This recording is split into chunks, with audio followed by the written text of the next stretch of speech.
Everybody's been watching The Devil Wears Prada 2, which is running in our cinemas at the moment. The real plot twist, I wanted to talk about that. I went to see it this week. I was expecting fashion, drama, maybe a good cry, emotional stuff. What I actually watched was a corporate governance disaster playing out on a very expensive screen. Very quick context, and this is a spoiler alert in case you haven't seen it. Runaway is a fictional high fashion magazine at the center of the film, basically Vogue with sharper cheekbones. Miranda Priestley is the legendary editor-in-chief who built it into what it is. Andy is her former assistant, played by Anne Hathaway, and Emily is another former assistant, now extremely well-connected and ambitious, etc. And Irv Ravitz is the owner of the media group that controls Runaway.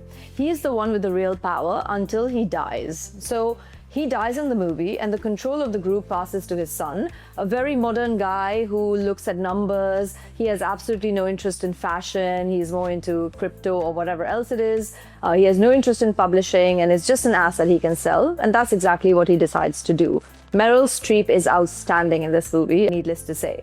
Well, Emily, the old assistant, sees the opportunity and she lines up investors and puts together a deal to buy Runaway, completely legally, because nothing is in place to stop control changing hands after Irv's death.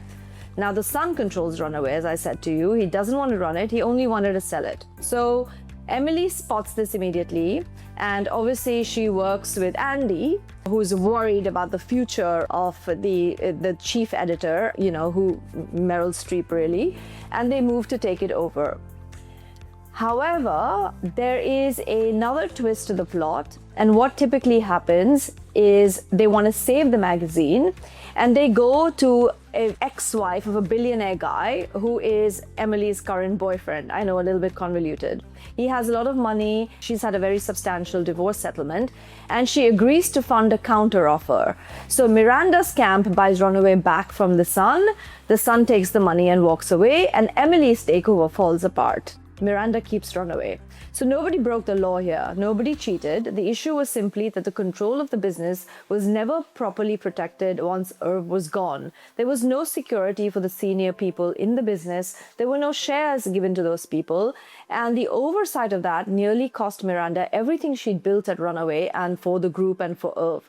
The son got paid. Emily lost the deal. Miranda kept Runaway. But it wasn't because the system protected her. It wasn't because the law protected her, because she found the right friend in Andy and a person who had the money to buy. Now, this is a great story perhaps, but it's a terrible legal strategy. You should not need to have a billionaire's ex-wife to save your company. And that's what we are here for, I think. We are significantly easier to reach if you want to make sure that you are not structuring your succession plan in a completely erroneous way, like in this case. Thank you so much for watching Think Tank.